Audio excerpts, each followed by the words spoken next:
Hello everybody, my name is Janvi. So today we are going to start our exercise 3.1 of chapter 3, pair of linear equation in two variables of class 10th maths. So let's start from our question number 1. Our question number 1 says that there are two parts in the question number 1. Form the pair of linear equation in the following problems and find their solution graphically. तो हमें graphically बनाने हैं, तो फिर मैं आपको पूरी equations लिख के दे दूंगी, x और y की वैल्यू भी पुट कर दूंगी, आपको सिर्फ और सिर्फ वो कोऑर्डिनेट्स ग्राफ पे लगाने हैं, फिर जहां पर वो इंटरसेक्ट करेंगे वो x और y की वैल्यू होगी. ठीक है, मैं आपको ग्राफ पे नहीं बताऊंगी, मैं आपको सिर्फ और सिर्फ x और y की वैल्यूज बता दूंगी. ठीक है, तो शुरू करते हैं फर्स्ट पार्ट से. फर्स्ट पार्ट में हमें कहा गया है 10 students of class 10th. 10 students है क्लास 10th के. मैथमेटिक्स के क्विज में पार्ट लेते हैं. उसमें से जो गर्ल्स हैं वो 4 ज़्यादा हैं बॉयज़ से, तो फिर बॉयज़ और गर्ल्स के नंबर ऑफ गर्ल्स और बॉयज़ मतलब हमें निकालने हैं जितनों ने मैथ्स क्विज में पार्टिसिपेट किया. तो हम लिखेंगे let the number of girls be x and the number of boys be y. ठीक है, अब इनने कहा टोटल नंबर ऑफ स्टूडेंट्स 10 है, तो x प्लस y इज 10. ठीक है, बॉयज और गर्ल्स को मिला के 10 स्टूडेंट्स हुए. अब उसके बाद इनने कहा है गर्ल्स 4 ज्यादा है बॉयज से. ठीक है, मतलब अगर गर्ल्स x हैं तो अगर बॉयज में 4 प्लस कर दें तो वो इक्वल हो जाएंगी. गर्ल्स 4 ज्यादा है, अब ये x यहाँ पर प्लस का यहाँ के माइनस का, मतलब कि x minus y is equals to 4. ये हमारी सेकंड इक्वेशन आ गई. ये फर्स्ट इक्वेशन थी. क्या करोगे, इतनी इक्वेशंस लिख के x और y की मैं लिखूंगी टेकिंग इक्वेशन 1. सबसे पहले हम फर्स्ट इक्वेशन लेते हैं, इसमें हम x और y की वैल्यू निकालेंगे. अगर हम x को वहां पे लिख जाए, y किसके इक्वल आ जाएगा फर्स्ट इक्वेशन में, x माइनस 10 माइनस एक्स के, तो y is equal to 10 minus x. इससे पता चल जाता है कि कौन सी इक्वेशन है. अगर हम ऐसा लिख देते हैं तो हम इसके कोई भी 3 वो निकाल लेंगे कोऑर्डिनेट्स, x और y की 3 वैल्यूज निकालेंगे. देखो, अब x है y है 10 माइनस एक्स. अगर मैंने x की वैल्यू 1 पुट कर दी, 1 नहीं मैं थोड़ा बड़ा पुट करती हूँ जिससे इजीली डिनोट हो जाए. मान लो मैंने x की वैल्यू 4 पुट कर दी, तो 10 माइनस 4 y की वैल्यू 6 आ गई, तो 4 और 6. अगर मैंने x की वैल्यू 5 पुट कर दी तो y की भी वैल्यू 5 आ गई, 5 5. अगर मैंने x की वैल्यू 7 पुट कर दी तो y की वैल्यू 3 आ गई, 7 और 3. ठीक है, अब देखो ये हमारा हो गया. अब हम सेकेंड वाली इक्वेशन लेते हैं. इसमें हमारी y की वैल्यू क्या आएगी, ये थी x की वैल्यू बता देते हैं. x की वैल्यू क्या आएगी, y प्लस 4 ये आएगी. तो x y में y का लिखना है. देखो y किसके इक्वल होगा, माइनस का y होगा 4 माइनस एक्स के, माइनस चला हो जाएगा, y is equal to x minus 4. लेकिन इनके साइन चेंज हो जाएगा, ये प्लस का हो जाएगा, माइनस का हो जाएगा और ये ऐसे हो जाएगा. तो इसको ऐसे भी तो लिख सकते हैं ना, x माइनस 4. मैंने ऐसे लिखते हैं y is equals to x minus 4. अब इसके भी 3 सॉल्यूशंस बनाएंगे हम. अगर हमारी इसमें x की वैल्यू हमने पुट कर दी 4 को पुट कर दी, 4 माइनस 4 इज 0. अगर हमने x की वैल्यू 7 पुट कर दी, 7 माइनस 4 इज 3. अगर हमने x की वैल्यू 6 पुट कर दी, 6 माइनस 4 इज 2. ठीक है, ये आ गई वैल्यू. अब यहाँ पर देखो x की वैल्यू 7 है, y की वैल्यू 3 है. x की वैल्यू 7 है, y की वैल्यू 3 है. डिपेंड करता है आप पुट कैसे कर रहे हो. जरूरी नहीं आप इसमें सेम भी लिखो, इसकी जगह आप यहाँ पे लिख दो कि आपने यहाँ पर x की वैल्यू 5 पुट करी तो ये 1 आ गया. ठीक है, ऐसे भी लिख सकते हो. फिर आप जब ग्राफ बनाओगे ना और उनकी लाइंस को एक्सटेंड करोगे तो फिर वो 7,3 इस कोऑर्डिनेट पर मीट करेंगी, एक इंटरसेक्टिंग लाइन बनाएंगी.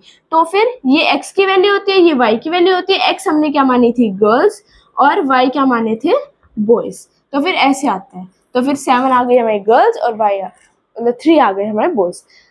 तो कैसे आता है, ये अभी तो मैंने आपको आंसर बता दिया, बट जब आप ग्राफिकली करोगे उस टाइम भी यही आंसर आएगा। तो मेरे को ऑलरेडी पता था, तो मैंने आपको बता दिया यही आंसर आएगा। वैसे भी अगर आप क्रॉस चेक भी कर सकते हो। अगर मैंने देखो यहाँ पे लिखी थी ना 7 इसकी वैल्यू और 3 इसकी वैल्यू, तो वो मीट कर रहे हैं। ठीक है, अब हम सेकेंड पार्ट पर चलते हैं।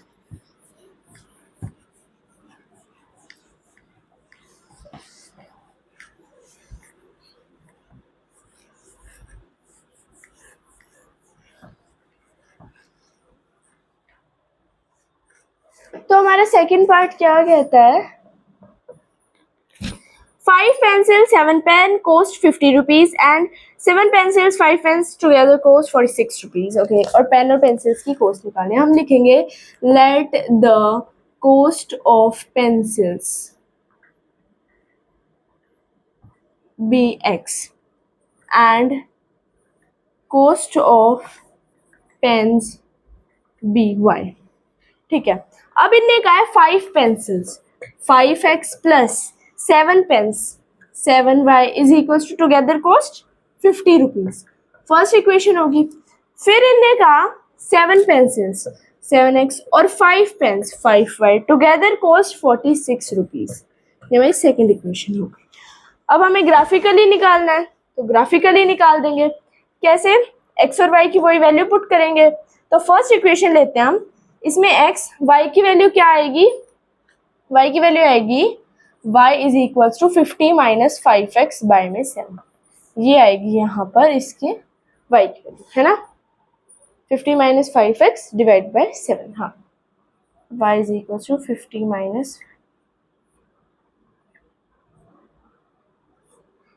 अब हम इसकी यहाँ पर वैल्यूज डालते हैं।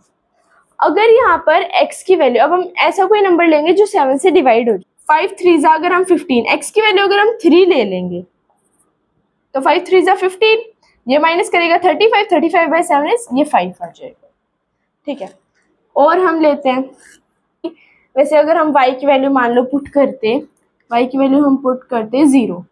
ठीक है, तो 7 0 से 0, 5 वहाँ जाकर डिवाइड हो जाता, तो x की वैल्यू आ जाती 10।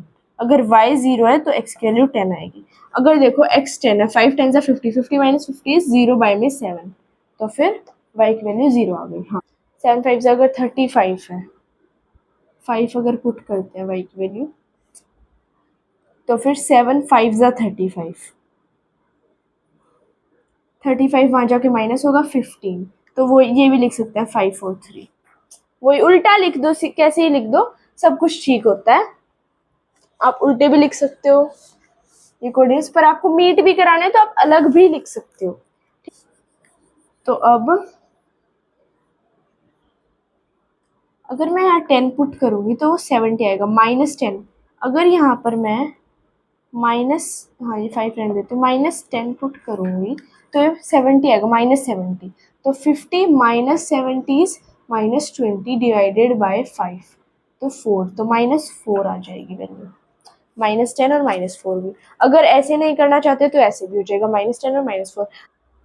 एक सेकेंड, अगर इसकी वैल्यू हमने, सॉरी y की वैल्यू अगर माइनस 10 है, तो यहाँ पे हमने y की लिखी थी ना, y की अगर माइनस 10 है तो इसकी माइनस 4 हो।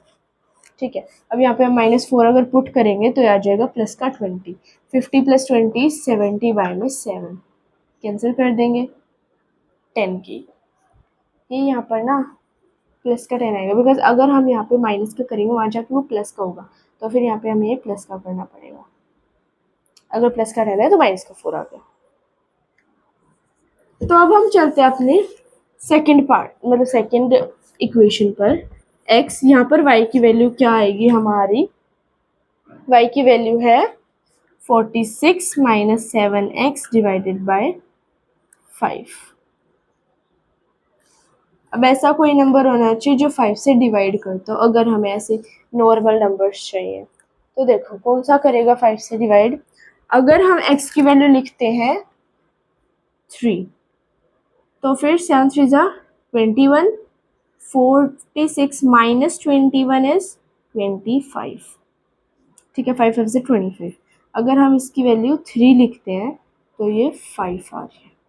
अगर हम इसकी वैल्यू -2 लिखेंगे, -2, तो -7 इंटू -2 इज +14 और 46 0 पर 1 60। तो 5 को अगर 60 से करें 5 1 5 5 2 12 आ रहा है यहाँ पे। ठीक है, और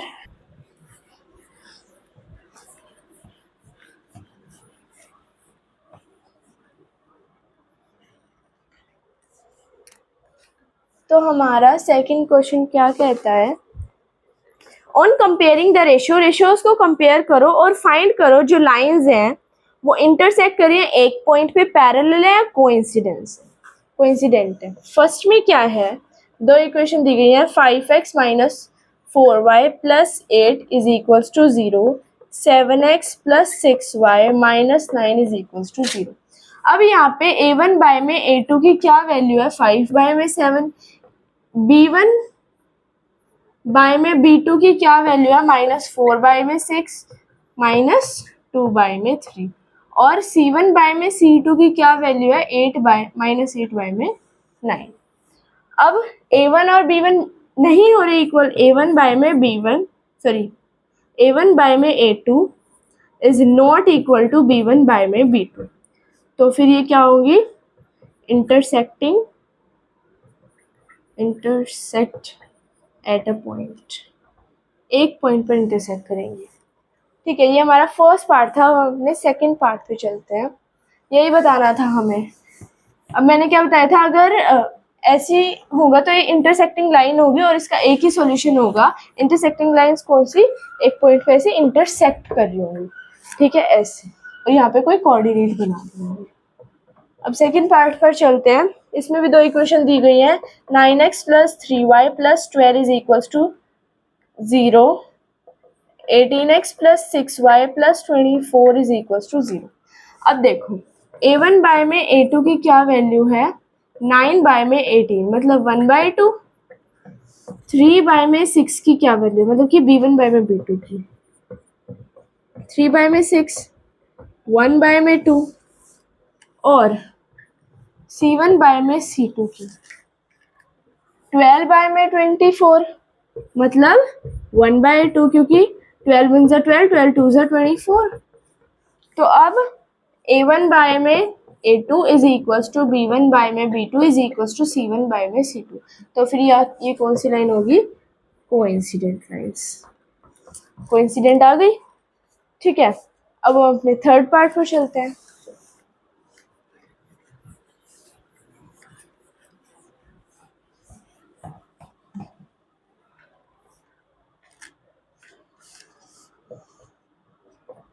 अब देखो 6x minus 3y plus 10 is equals to 0, 2x minus y plus 9 is equals to 0। अब इसमें a1 बाय में a2 की क्या वैल्यू है, 6 बाय में 2, 3 आ गई वैल्यू। b1 बाय में b2 की क्या वैल्यू है, -3 बाय में -1, 3 आ गई वैल्यू। c1 बाय में c2 की क्या वैल्यू है, 10 बाय में 9। ठीक है, अब देखो यहाँ पे a1 बाय में a2 इक्वल तो है b1 बाय में b2 के, पर ये इक्वल नहीं है c1 बाय में c2 के। तो लाइंस क्या होंगी, पैरेलल।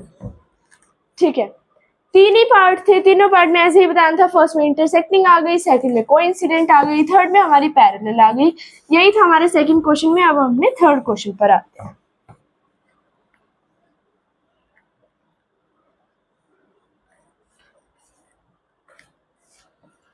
तो हमारे थर्ड क्वेश्चन में क्या कहा गया है, on comparing the ratio a1 by में a2, b1 बाय में b2 एंड c1 बाय में c2 find out whether the following pair of linear equation are consistent और इनकंसिस्टेंट। अब हमें इसमें कंसिस्टेंट और इनकंसिस्टेंट फाइंड आउट करना है। जैसे अभी parallel, intersecting at one point और कोइंसिडेंट फाइंड आउट करने थे, ऐसे अब कंसिस्टेंट और इनकंसिस्टेंट फाइंड आउट करने हैं। अब जैसे मैं आपको बता देती हूँ कि कौन कौन से कंसिस्टेंट होते हैं। जो पैरेलल लाइंस होती है वो इनकंसिस्टेंट होती है, जो इंटरसेक्टिंग और कोइंसिडेंट लाइन होती है जिनके कोई सॉल्यूशन हो वो कंसिस्टेंट होती है। ठीक है, अब फर्स्ट पार्ट में हमें क्या दी गई है, दो इक्वेशंस दी गई है, 3x plus 2y is equals to 5, 2x minus 3y is equals to 7। तो इसमें देखो a1 बाय में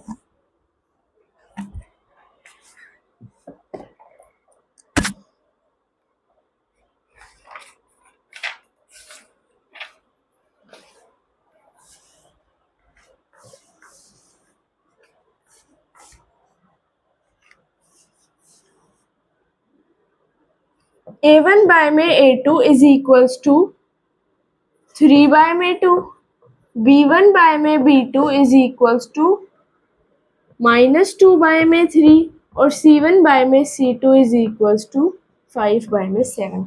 देखो हमें ये कैसे बताने हैं, ये जो 5 है ना ये इधर लेके आना है, तो ये माइनस का 5 होगा, ये 7 इधर लेके आएंगे तो ये माइनस का 7 होगा, तो माइनस से माइनस कैंसिल हो जाएगा जब डिवाइड करेंगे, तो मैंने सीधा 5/7 लिख दिया। ठीक है, अब यहाँ पर जो A1 बाय में A2 है वो नहीं है इक्वल B1 बाय में B2 के, तो ये इनकंसिस्टेंट होगी, सॉरी कंसिस्टेंट होगी, बिकॉज अगर ये दोनों इक्वल नहीं है तो इंटरसेक्टिंग लाइंस आएंगी तो वो कंसिस्टेंट होती है, इंटरसेक्टिंग लाइन उनका एक सॉल्यूशन होता है। ठीक है, सिंगल सॉल्यूशन होता है। अब सेकंड पार्ट करते हैं, इसमें हमें दी गई है equation 2x - 3y is equals to 8, 4x - 6y is equals to 9। अब देखो जो यहाँ पर A1 बाय में A2 है वो किसके इक्वल है, 2 बाय में 4 के, 1 बाय में 2। B1 बाय में B2 किसके इक्वल है, -3 बाय में -6 इज इक्वल टू 1/2। अब C1 बाय में C2 किसके इक्वल है, 8 बाय में 9 के। अब A1 बाय में A2 तो इक्वल है पर उसके इक्वल C1 बाय में C2 नहीं है, तो पैरेलल लाइंस जाएंगी, तो ये इनकंसिस्टेंट हो गया। ठीक है, तो ये फर्स्ट 2 पार्ट्स थे। अब हम अपने थर्ड पार्ट पे चलते हैं।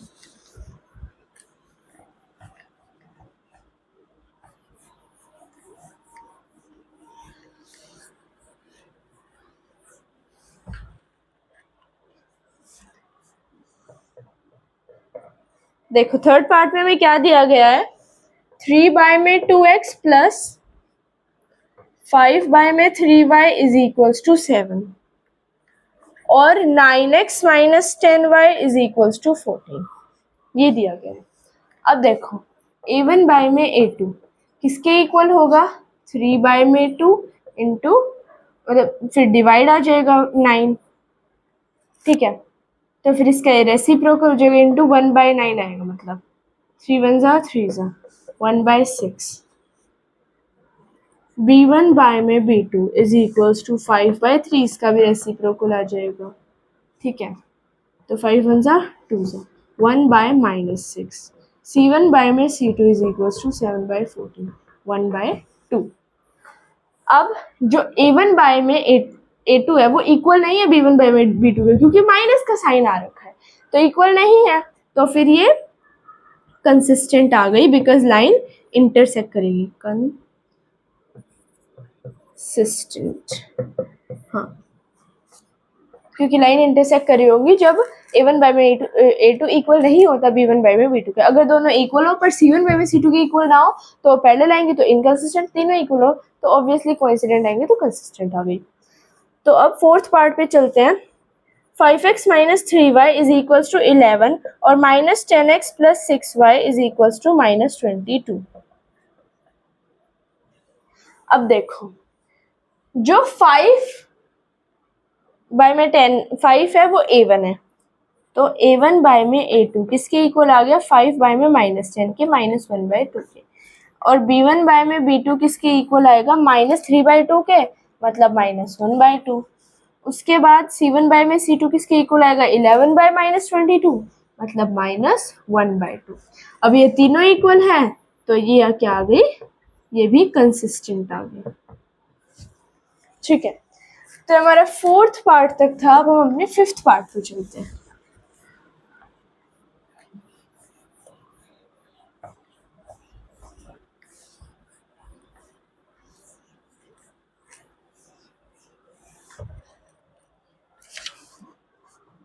तो हमारे फिफ्थ पार्ट में क्या इक्वेशंस दी गई है, 4 बाय में 3x plus 2y is equals to 8, 2x plus 3y is equals to 12। अब A1 बाय में A2 किसके इक्वल आ जाएगा हमारा, 4/3 इंटू 1/2, 2 2 ज़ा 2/3। B1 बाय में B2 किसके इक्वल आ जाएगा, 2/3। और C1 बाय में C2 इक्वल आ जाएगा 8/12, 2/3। 4 की टेबल से कैंसिल हो जाएगा ना। अब ये तीनों इक्वल है तो एक कोइंसिडेंट लाइन आएंगी, तो फिर ये कंसिस्टेंट हो जाएगा। ठीक है, तो ये फर्स्ट 5 पार्ट ही थे, इसमें 5 ही पार्ट थे थर्ड क्वेश्चन में। तो हम नेक्स्ट वीडियो में करेंगे और जो बचे हुए क्वेश्चन है इस एक्सरसाइज के, वरना वीडियो लेंथी हो जाएगी। So if you like my video please like share subscribe to my channel. Okay bye bye.